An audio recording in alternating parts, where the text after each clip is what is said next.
Okay, let's get going. Hello.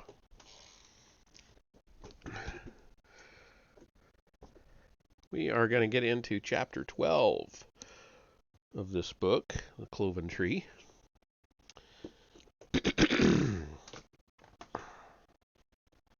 We just got through a big battle. I don't know if we're totally through it, but we got through a big chunk of it.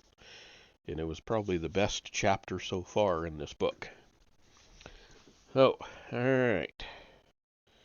Jumping straight on into it. If you have missed any of this, go to my YouTube channel. It's all there. And it is in... It's in a playlist. I don't remember what I called the playlist. It's not The Cloven Tree. It's live readings, I think. All right. So chapter 12 is called Courting Chaos. Hold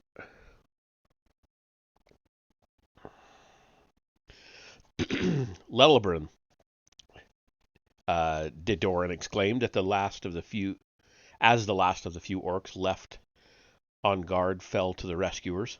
Thou art a beautiful sight. How do we fare?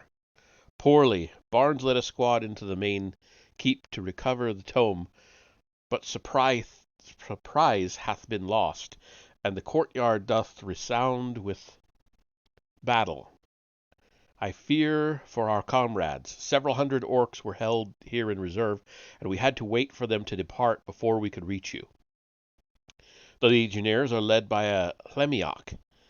That unit hath left, though the garrison hath undead aplenty, so we must not dawdle. The keys are with that'n, Curtis said, bleary-eyed and pointing with his chin. Art thou well, Curtis? Lelebrin asked as Istorin and Zothras recovered the keys and started freeing the prisoners. No, got the liquor shakes. They've been soaking me up and now are drying me out. Been making me beg for drink. Troll dung. I hate being a malt slave. Gonna be months 'fore I'm over the shakes again. But I can fight. Just give me water and a blade. Once freed, Curtis staggered to the brazier that the torturers used to heat irons. Grabbing one, he promptly vomited violently. When he could stand again, he staggered a bit more steadily to the table where the orcs had placed jars and kegs of whiskey, wines, and ales. With the strength of rage, he smashed them all, vomiting again from the effort. Thou shouldst stay from the fight, Curtis. Thy condition. Ain't a place to stay, Captain, and I'm a king's guard. Arm yourselves, boys, he said to the other prisoners. Braster and the others'll need us. When we get to the yard, let the elves use their bows. Arthur, Thal, grab those hammers. That's an armory back up the hall, or I ain't a soldier. Again he vomited as Rorhan used two of the heated irons to lever over the brazier. Curtis then went to one of the torches set in the wall. Seizing it, he threw it into the spilled alcohol. Fire exploded in the torture chamber. If they didn't stow our gear there, we'll use their own against them. Oxbow dove away from the... Okay, so we switched gears, sorry. Oxbow dove away from the beast's lunge. Still hampered by the chains holding its other legs and tail, it could not pursue. A crossbow bolt entered its brain, unstoppable at that range. Ungrateful hatchling, Oxbow muttered. It was not his fault, a voice said in his mind. The sorcerer had driven him to madness. Most of us will help you, as far as we can. We are only children, according to the nature of our kind. Fair enough, young Drake. Which of you should I see first? Free first, sorry. Coming out of the main door for the inner keep, Owen was stunned by the scene. Chaos was an understatement. Hundreds of orcs were in the farther section of the courtyard. His father was freeing the trapped dragons. Corpses were all over, and fires shattered the darkness. Several of the 24, no more, drakelings were down, some wounded, some dead completely, some beating out a final nervous tattoo, and some very much alive. Two of these, Owen saw, were penned against a wall. As he watched, they were swarmed under by 5 platoons of orcs. A great booming sound came from behind him, and turning he saw that Otheron had used his power to slam shut all the doors into the inner keep. With a word, he warped them in place, cutting off the legionnaires for the moment. Excuse me. The sound made those in the courtyard look up, those not immediately engaged. Owen! Oxbow approached, the last of the drakes now freed. Give me your quiver, son. It's been heavy work out here. It was even heavier work in there. I got cut. He handed over the quiver, noting that there were few undead in the courtyard, all fallen. We lost 3, no, 4 of us in there. Oxbow looked worried at his son, but Aldemar waved him off. He will be fine, the mage promised convincingly, though he himself was suddenly afraid. Oxbow nodded, and the rest of the inner keep squad went to help Oxbow at the wagon line. Aldemar sat Owen down and began examining him. How do you feel, Owen? I feel strange. The wound throbs, but it hurts less than it should, I think. And I feel power and powerful.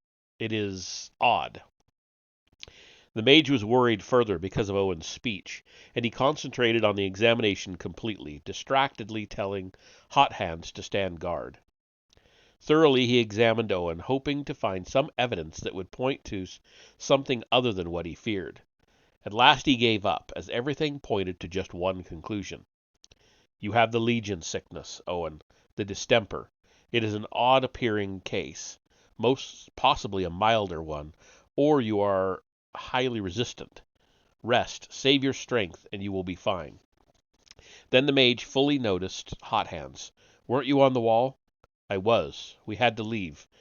They sent too many against us. Mage Aldemar, Castor's dead. I saw him take wounds before he could escape from on top of the keep, and I think Blister's dead too. The orcs overran him. He was the closest of us to where they came up the wall. He tried a flash enchantment to mask himself, but I don't think it worked." Oh, apparently we are in a ad. So I will pause here.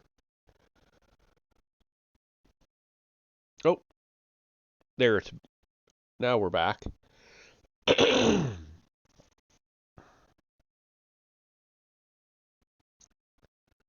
The news of their deaths brought a towering rage to Owen as the sickness progressed inside him. Within seconds, the rage could not be contained as it was doubled and redoubled by the distemper. Suddenly, he went mad, and grabbing his sword and his axe, foaming at the mouth, he charged toward the orcs, roaring wordlessly. Aldemar shouted, the mage using his power to augment his voice, causing it to fill the courtyard. Owen, completely berserk, did not hear him. Brandor knew a good fight when he saw it, though he wondered if this one was not too much. The dwarves had switched postures from offensive to defensive without a hitch, which was exactly what the orcs wanted. Brandor's training screamed within him to find some way to regain the attack, to deny the enemy what he sought, but at the same time it shouted maintaining the defensive position was his only option. He almost wished that the garrison had more archers. Orcs were usually bad at combined arms doctrine, and their foot soldiers would be less likely to close. The freed dragons were driving toward the wall, probably the gate, he thought, but the number of orcs in between might prevent that. As he watched, one of the drakelings was buried by a platoon. Then the wormling that seemed the leader turned and blasted the goblins. The buried dragonling was free again, though bleeding profusely. Then the orcs surged toward the dwarves once more, and Brandor could only look to his immediate surroundings. The orcs started across their dead. This was the 7th assault since the dwarves had halted. Then they were on them.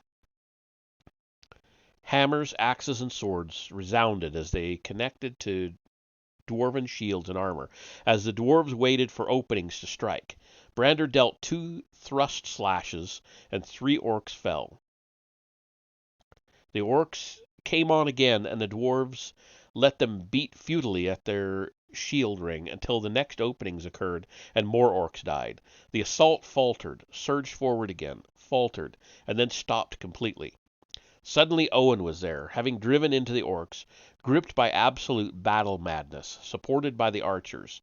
Axe in one hand, sword in the other, he had no need of defense, no thought of it. He simply smashed through any attack, relying entirely upon the strength of his weapons, pushing them to their limits and beyond. The sword Brandor had given him in the inn shattered a foot from the hilt. The axe he had pulled from the Grand Regiment's stores stuck in an orc's head and would not come free, so he buried the sword hard in an orc's throat and took the orc's sword, still swinging the axe, decorated with a goblin cadaver. He went wherever they resisted, like a tornado through a straw village, shattering orcs even more thoroughly than dwarves had done in their initial assault. The orc sword broke, and the next sword after that as well, before he drove the axe through the orc corpse. 3 orcs later it was stuck again, though this time only to a head. Both axe and head shattered 5 foes later. Gorogorath deemed that this berserker was the greatest threat at the moment. Like the orc officer who killed Basin and one who wounded Castor, he took the bow from his back and loosed an arrow at Owen. As the arrow was launched, Owen ripped a shield from an orc and caught the shaft with it. Enraged even further, he drove on harder, smashing through orcs with blade, haft, helve, hilt, and even his hands when he had no other weapon. The dwarves took advantage of the chaos and started moving again, smashing through the orcs that were trying to reform behind the Fenlander. Owen drove right for Gorogoroth, as the orc captain stood 90 some feet from the wall keep. Owen's pace slowed, but only because he had more targets. Blow after blow he rained down, and he received as many. The leathers of his worm hide defeated most of them, but some cut him. Blood drunk, he noticed few attacks, and they only served to show him another target. His blood, affected by the distemper, clotted quickly, and pain was swallowed by his rage like a rowboat in a whirlpool. Foaming at the mouth and slathered with gore from helmet to heel, he looked like a devil giant, a Grendel, and many orcs fled, though those who did not were smashed aside by the berserk man if they were in close, or if they tried to engage him from a distance, were pierced by arrows and bolts from the courtyard archers.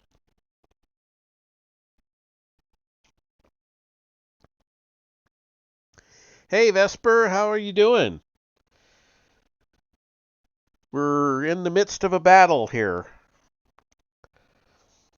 If you missed the earlier part of the battle, the video will be up for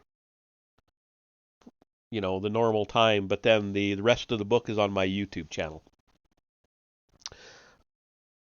The captain's guard arose before him, locked solid in a formation that would make dwarves proud, and arrows swarmed past him as every man and elf who could shared quivers to break the Orcan line. Again, Gorogoroth aimed at him, thinking it impossible to miss now that Owen was close. He loosed the arrow, aiming for his midriff, but Owen, viper quick in his berserker state, was dodging the shaft as it left the bowstring. So heightened were his senses, and it missed. The dwarves plowed into the last orcs of the bodyguard, and the way to the orc captain was completely opened. Abandoning his bow, Gorogoroth rolled to his left, avoiding Owen's first charge. With long practiced skill he brought his sword and shield to the ready, even as he returned to his feet. Then he charged Owen, and at the range of 10 feet he dropped to roll inside Owen's sword radius, aiming to come up and stab him in the heart. The Fenrir deflected the blow, but the orc kept hold of his sword despite the parry, and the orc axe Owen swung was deflected by Gorogoroth's shield. The dwarves were holding their ground, not wanting to interfere with Owen, not wishing for him to attack them if he couldn't recognize friend from foe while running amok. Gorogoroth's guard was dead or driven off, and the dwarves kept others from coming behind Owen. The archers were now husbanding their shafts, and Abrag, recognizing that the berserker could not keep up his assault for much longer, began reforming his battalion again to attack the dwarves when the man was killed. Owen was flagging. The battle madness brought on by the distemper was failing as the next stage of the illness began. Owen's vision blurred, and he swooned, leaving an opening. Gorogoroth's sword scraped harmlessly over Owen's hide-covered throat, and then sliced into his side, cutting into the legion-given wound before being stopped by the damaged leather and Owen's rib cage. Pain flashed through Owen, clearing his mind. Instinctively, he punched forward, smashing the orc captain's nose, the force of the blow nearly breaking his neck. Now Gorogoroth was senseless, and Owen sent the orc captain's head flying with a sword sweep. At that moment, the freed dragons succeeded in smashing through the inner gate's portcullis to the outer courtyard, and Abreg, letting them go, began to assault again. Orgroth cursed at his mentor's death, but rallied the remaining orcs of Gorogoroth's command. Owen would have died then, exhausted, but the dwarves grabbed the spent man and drove for the clear, or tried to. With the weight of Owen added to that of their battle spear, and the effort the dwarves had already expended, they did not have the strength to drive fast enough, for they had to form their shield ring again. Or before they had to form their shield ring again. The orcs surged toward the wagon line, and less than a quarter of the arrows the missionaries had at the beginning remained. Blister, who had masked himself with a magical explosion, took a second, immediately fatal wound as the orcs finally saw past the enchantment that concealed him. Worst of all, Ordhawk, Abreg's archer captain, had finally sobered enough of his company to form a platoon and come to the battle. Lelibrin nearly took an arrow in the eye as the goblin archers began their assault. "It doth be time," the elf captain said sadly, "for those of us who can to cut our way out and escape with the tome, while the rest hold the rear guard. Lords Thames and Therion, ye must lead the survivors out through the tunnels unto the old mine. Take Captain Oxbow with you, and Master Otheron. Sergeant Curtis, thou shalt accompany them along with young Thal and Arthur and Rorhan." "I can't go," Captain Curtis pointed out. "I'm too tortured for a run and fight. I'll stand and die. Let Sergeant Braster go, and Lord de Doran." The elf began to consider it, but Oxbow interrupted. "I'm not leaving my son. We left enough trail marks for the rest of you to get home without me. I ain't leaving my boy." Before Lelibrin could say anything, the main door of the inner keep shattered. A group of half-orcs, slaves who the goblins trusted enough to guard others, were quickly pushed into the inner court from the main keep. Immediately behind them, thousands of men, elves, dwarves, half-elves, half-orcs, and other freed slaves poured into the courtyard. Some were armed with swords, crossbows, or other weapons brought by the missionaries, some with shovels, hammers, picks, or pitchforks, and some with nothing more than rocks, broken chains, or their bare hands. They came into the courtyard, a flood that did not stop for minutes, and the orcs in the courtyard were quickly outnumbered. The orc archers, finally having pressed forward to where the drakes had been, were the first goblins contacted by this mob, and so were quickly overrun and crushed. Only 3 of these orcs escaped. Those that didn't were stripped, their corpses torn to pieces. 2 other platoons... Oh, wait. I'm good, thank you for asking. I'm always interested in anybody that comes into my streams. Always glad to have you come in, too. 2 other platoons of orcs were also swarmed under the Abreg ordered retreat. Sorry. Orgroth gave it to his command as well, completely abandoning the gate. The orc battalions headed for the inner keep and the walls. More doors burst open in the main keep, including those on the wall tops, and the orcs sprinted to keep the slaves from storming the wall keep as well. Suddenly, the missionaries were completely unopposed. Mounting the 2 hay wains that remained intact, they went through the blasted gate. 5 of the men had to help the dwarves lift Owen into a wagon. "Lord Brask," the lieutenant of the garrison's legionnaires said, "the fight does not go well." "I ordered your captain to report. Why are you here?" Brask said, arrogantly, considering the legionnaires' subordinates as servants. "Because he is dead. Gorogoroth has fallen as well, and most of your mages have been slain." "Take your command and go kill them." "No. They have the Lich King's luck, and my command is not battle-ready. They have won their way into the outer court, and there are more than enough freed slaves to rip us apart and destroy us." "Incompetent dolt! You wish to kill me? Then you will have to explain to Lord Braun why the Blue Legion lost a detached light battalion. We are that vulnerable." Brask swallowed. Braun was already displeased because he had broken the speaking stone. "What do you suggest?" The legionnaire's smile was evil. "Unleash Glarth." Across the courtyard in the wall keep, Orgroth was raging. "Vlanshra!" the orc lieutenant, now captain, roared at the legion company commander. "Where were you after you helped Craggett clear the battlements?" Grabbing the legion officer by the throat, he shoved him into the stone wall of the room. "Why didn't you return? Where in all hells were you?" Suddenly 5 other legionnaires had swords drawn at the raging orc's throat. Several of the Gorogors readied their weapons to come to help their captain. Before violence could break out, Abreg knocked 2 of them down. That's enough of that. So now the mighty Gorogors are going to fight legionnaires? Have y'all gone stupid? Stand down. Orgoth, get yourself together and order your lads. Or are you idiots now that you lost your boss?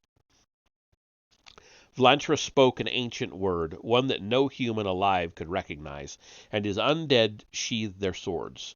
Slowly, and with great effort, Orgoth mastered himself, ordering his orcs to stand down. The bloodthirsty Gorogors obeyed, cursing. Orgoth had not yet, however, released the legionnaire. Why didn't you come back? Vlantra suddenly knocked the orc's arm aside. Because we were savaged, he shouted. My captain was killed. His second in command as well. Those damn wizards destroyed over 100 of us in the keep, and we had to destroy another 100 ourselves. Our bond is too vulnerable to risk in that maelstrom of slaves. Does that answer your question? Shock calmed Orgoth. Never before had he heard of such a small group so heavily damaging a legionnaire battalion. So it falls to the orcs again. He cursed and spat blood on the floor. How'd they damage your unit so badly? I don't know, the undead officer said, also raging. I know from the bond how many were destroyed, but no witness strong enough to speak through it survived that battle. Orgoth looked at the legionnaire, shocked even further. Then he shook his head. It didn't matter at the moment. Captain Abreg, your command's got extra bows and arrows, right? Yes. Ildric, with Captain Abreg's permission, give arrows and bows to our boys. We've no training for that kind of warring. It doesn't matter. We're just going to be shooting at a mob of near-naked slaves. We don't need any training for that. Garrig, take your company and drive atop the wall to the gate towers, and we need to know where they're going. Ergrak, after we drive the slaves... The outer court was deserted except for the mission members. The garrison, having been killed or moved to the fight on the walls, the surviving dragons had wasted no time. Oxbow saw, having flown once they gained the outer courtyard and were now gone. But they had made sure that the outer gate was smashed open, he noted, remembering that he had asked for no more than that. Mage Wilmer now rejoined them, but Sergeant Wilmer, Taurus, and Therian were still in the inner court, trying to make the most of the slave revolt they had caused. The noise from the inner court was loud, almost deafening, now that he could pay attention to it. Not much attention, he noted to himself. The work they had was huge. Hundreds of freed slaves had followed the mission platoon, volunteering to help, and coordinating them as was a logistical nightmare simply because it had not been anticipated, though Oxbow did not regret their freeing for a moment. Right now, the main concern was recovering the captured gear and readying the mounts. Walking past the 2 haywains, he stopped and looked at the former slave, a tall, muscled woman named Kindra, who had volunteered to watch Owen. Is he awake yet? She shook her head, and Oxbow went to where the soldiers were loading gear upon another hay-swain, this one found in the outer court. Normally they would have just taken what they could carry and tried to destroy the rest, scattering as much of the livestock as possible. With the freeing of the slaves, they had an opportunity, and more importantly, the time to exploit it. The soldiers were grabbing as much from the storehouses as possible and loading it into wagons they seized. When they started loading weapons from the armories, however, several of the slaves started to object. We'll need those for the battle to take this fort, one said, the rest of the slaves letting him take the front. Looks like there are barely enough to arm every one of us, and if we're to take this place...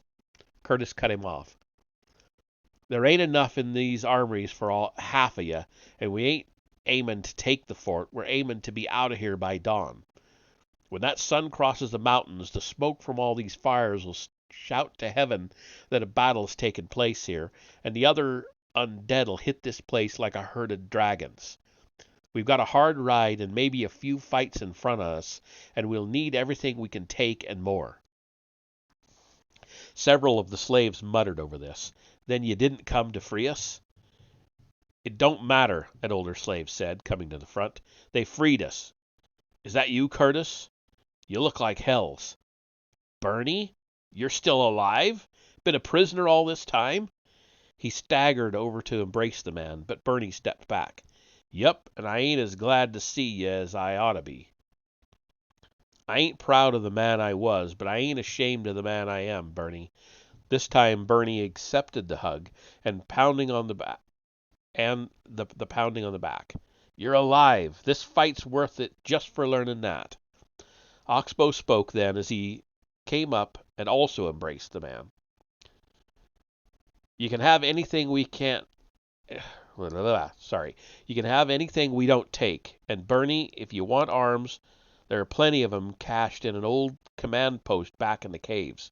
When it reaches the point where the fight's going against you, just fall back to the tunnels. Find our path and follow it backwards through Breeson's choke. Glad to see you're still alive." He hugged him again. "Who's this, Dad?" the young slave asked. "He's Owen Oxbow, Arnie." Tears were in his eyes. That name had a huge impact. Several of the slaves came to him and just shook his hand. The rest looked at him in awe to the point where Oxbow was embarrassed, but the grumbles stopped. Curtis began passing some arms out to them. "Bernie, come with us," Oxbow said, not wanting to leave him behind. Bernie shook his head. "It's been too long since they retook me, Owen. I've too many kinfolk on the other side of that wall, and I can't leave 'em behind. Tell me, though, my brother Barry, he didn't get recaught like I did he? That's been haunting me for years." Oxbow fought against the memory of the 11th battle where Barry had been killed. "No, he didn't get caught again," he replied at last. "Good. If you see him again before I do, tell him not to worry about me. I'm all right."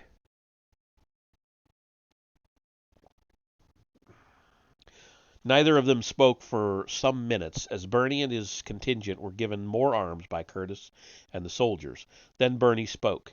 "That goes for you too, Curtis." Curtis nodded. "It's good to see you again, Bernie." Oxbow nodded again. "Come on, boys," the old Killian raider said to the younger slaves. "Let's head back to the fightin'." Hundreds of slaves went back through the inner gate with Bernie, though hundreds more remained in the outer court with the missionaries. "Who was that, Dad?" Owen asked. Whirling, Oxbow looked and saw Owen standing behind him. Quickly, without thinking, he seized him in a powerful hug before he remembered his son's injuries. "You're all right, son?" Owen grimaced. "Well, for being injured, I'm great. Don't remember much after coming to the courtyard. I feel like I took on a whole army." Curtis smiled. "You did, young Owen. You were battle mad and you did great. Now get some more rest or Mage Wilmer'll take off my head." "Who was that, Dad?" Owen repeated, pointing at those slaves who were now crossing back through the broken gates of the inner court. "An old friend, son. A man we fought with before you were born. A man I thought was dead." "Do you think he understood about Barry?" Curtis asked. Before Oxbow could reply, Kindra and Before Oxbow could reply, Kindra and Mage Wilmer noticed that Owen was up and about. "Owen, you should be resting," the mage said, approaching. Kindra agreed. "I didn't volunteer to watch you exhaust yourself to death," the young woman said, grabbing his arm. Owen was completely startled by her presence. He hadn't seen a woman since they had left Beech Grove. "But since you're up, you need to use the dung house." "You need to use what?" "The dung house." It's not a question. I don't know what. Owen instinctively began trying to pull away from her, thinking he was quite capable of using the outhouse alone. Kindra would have none of that. You're my patient, and I'm not going to have you collapse because you're too weak to walk by yourself." Owen blushed, and she noticed. "What, are you afraid I'll watch?" Owen's blush only deepened, and she laughed. Oxbow and Curtis chuckled. At that moment, a figure appeared in the other side of the outer court, just this side of the inner wall. This robed figure looked around for a moment, found his bearings, and then he started casting fire and lightning at them. Master Wilmer was his first target. Completely focused upon his patient, the unfortunate mage had not even noticed the sorcerer's appearance. A lightning bolt hit the wizard, and he went flying, his flung staff knocking over Owen and Kindra. He was thrown 10 yards, dead before he landed on his head and snapped his neck. Immediately, Owen scrambled for cover, pulling Kindra after him, and they crawled behind a smithy. The sorcerer, Brask, Owen guessed, blasted the outhouse, and then calmly, almost sedately, began walking toward the missionaries. Several of the freed slaves rushed towards him, and Brask calmly ignited them with fireballs and lightning bolts. Some of them were consumed, but Otherin came out of the stables at the noise and with a word squelched the flame. Dedoran and the dwarves were the next to attack behind the slaves, but Owen and Kinder were now the closest, except for 3 now widely spaced slaves who survived the fell mage's weirds and were still capable of fighting. Brask surveyed his enemies, and a smile broke upon his face. He spoke one word, Glarth, and with a sonic boom of displaced air, the man shape-shifted, becoming now over 100 yards of dragon, crushing the 3 slaves and several buildings. Brask/Glarth began breathing fire to suppress the people in the courtyard, not yet fully engaging them. The dwarves backpedaled to go for their team lance, hoping to impale the drake with it. Dedoran began shooting arrows at the sorcerer beast, trying to hit the double creature in the eye. Owen and Kindra began throwing whatever came to hand. Since they were at a smithy, ammunition proved abundant, and Kindra quickly showed that she could fight, hurling as many half-finished spears and other implements as Owen did. Upon them the dragon mage turned, and as these two were the closest threat,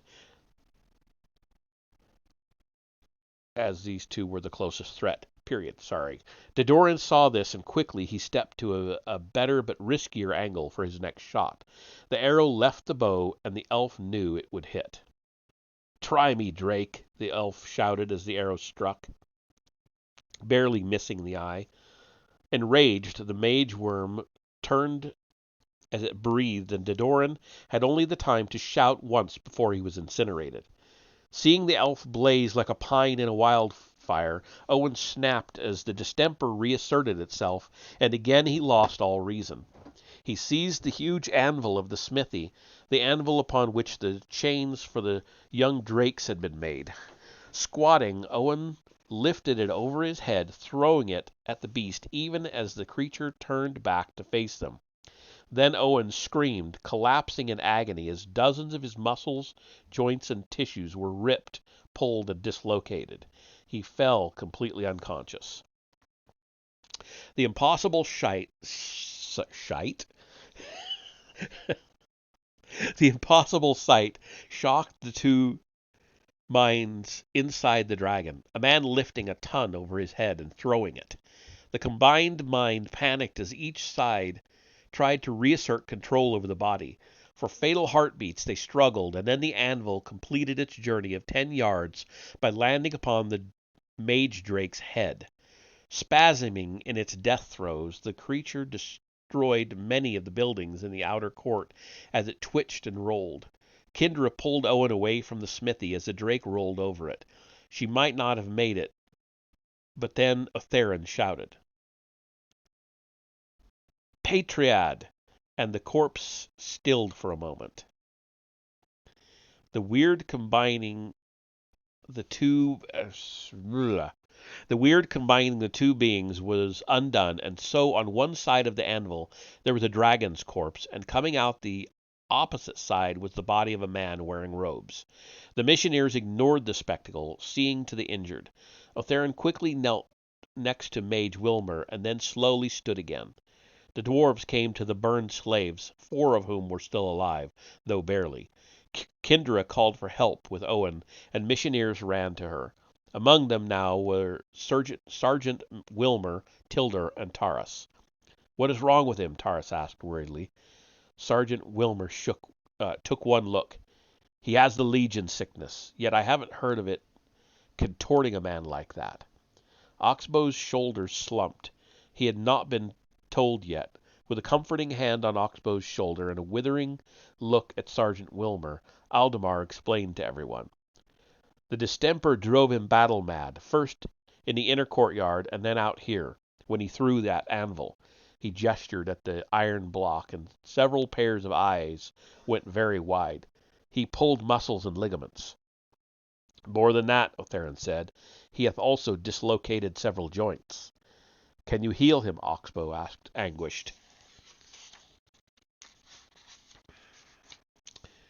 Okay, I want to see how much... Oh, we're almost done. We got 2.5 pages left to go here. "We can repair his joints and his musculature, but we would exhaust ourselves trying to cleanse him of the Legion sickness. He must overcome that on his own." "He fought well," Thames said. "When he killed the legionnaire who wounded him, it staggered the entire unit." "Yes, he took their captain." "Why are you talking about him as if he's dead?" Curtis said angrily. "Put your blade away, Wilmer. We ain't going to be giving him that. He's alive, and we lost too many of us in this damn place to think of cutting another one down."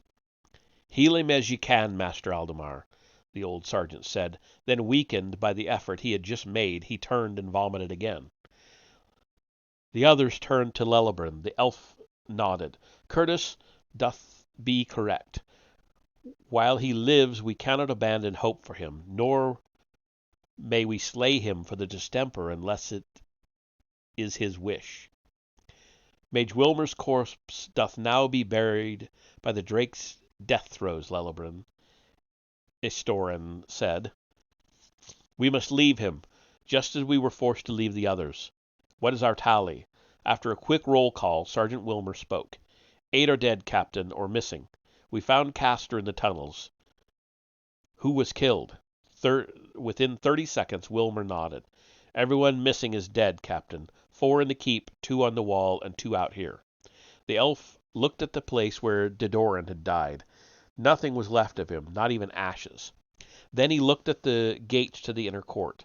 Hundreds of freed slaves were looking at them apprehensively, their numbers growing. His heart clenched at the sight.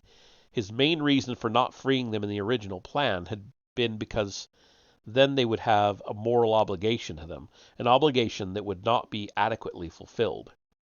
It could not be adequately fulfilled. Oxbow was looking at something else. "Lellebran, even with what we've taken to replace our pack horses, we're going to have to do something to slow 'em down. No way in hell's are we going to get out of the Kilia before we have to fight again, not in the shape we're in, even if we head for the southern race." "How long to reach it?" "If we were fresh and had remounts, 2.5 days. Like this, 4, 5. The battle here will wind down within a day. That'll give 'em at least 3 days to catch us out in the open." Several slaves came up. They seemed to be representatives for more who were too timid to speak. "Some of us 'd like to go with you for a while, most of us," one of them said, waving his hand to indicate everyone in the outer court. Before Lellebran could speak, one way or another, Kindra did. "There are hundreds of wagons outside, most of them with their teams still out there. The bosses," she said, nodding at Brask's corpse and spitting, "have been bringing in supplies, slaves, and animals for months. The last wagon train arrived yesterday. We were still unloading it." Lellebran started.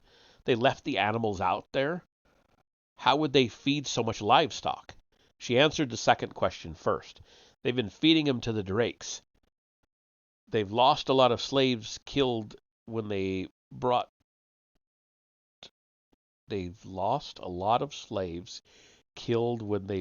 too many of the horses inside, and they panicked at the scent." That's a weird crude sentence. This gave Thames an idea. Captain, leave me 4 men. I'll send as many wagons south. The slaves drove the wagons? He asked Kendra, and she nodded. South after you as I can, with as many slaves that I can. Then I will lead a group south following until Captain Oxbow. Kendra started at that. Has you leave okay, it's weird how he's doing this. He's I don't think this is his best writing here. So until Captain Oxbow has you leave a wagon behind at a good place to change direction. Hopefully the pursuit will think that anyone going south will just be freed slaves or a diversion, or as I break to the southwest. If nothing else, you can abandon wagons behind you to hinder pursuit. I'll burn some wagons I abandoned at the chosen point as a signal. Won't that slow us down? Braster asked, just as Therian asked. Won't the slaves be trapped on that path then? No, Oxbow replied to both. Most places, the ridge trail south's wide enough for 4 or 5 wagons, and there are dozens of places for groups to leave the trail, not just with wagons. Not just, yeah, okay. Whatever we take, we'll... Wow, this is rough reading through this part. Whatever we take will help those left behind, and no one will have to stay with us longer than they want to. This way we'll be able to keep moving if we switch out drivers. That'll speed us up. And the elf captain nodded. Oxbow began waving the slaves over and explaining the plan to them. Several went back through the inner gate to tell others, and Lelebrand, conscience assuaged a little, gave the nobleman his orders. Lord Thames, I agree with thy plan. Send as many of the slaves and wagons after us as thou canst, as well as any supply overlooked. You will have 1 hour. After that, everyone thou dost gather must go with thee. Do not remain here after dawn. I give thee no discretion on that whatsoever. We will make for the southern race. And that's the end. And that last page and a half was, I don't know what he was trying to accomplish there with that, but it really made a difficult read. Even reading it, not reading it out loud, it would have been difficult to follow. Because he had people reacting while somebody else is talking, and it's just, not good. But that's okay. It's his first novel. Cutting him a lot of slack. That's why I'm reading it. The battles, he's been doing pretty good with the battles, though. Some of the other chapters have been just not great, but the battle ones, these last, 3 chapters, including the one tonight, other than that last page and a half, have been his best by far. So, all right. That'll be that for this session. I'm going to see who we got around. Who did I rated Mr. Blitzer last night. He's on again. Ren Flames is playing Party Animals. Not a game that interests me in the slightest, but he's only got 1 viewer right now. So I'm going to take us over there to give him a few minutes of our time and boost his viewers a little bit. So if you'll bear with me, we'll head on over there.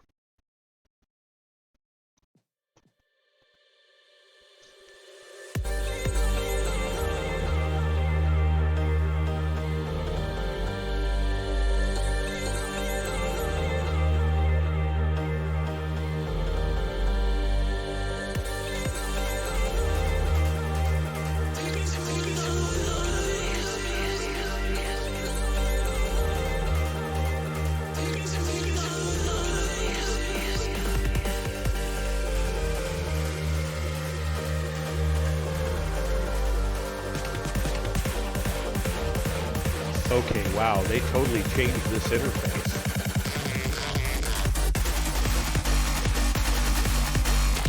There he is.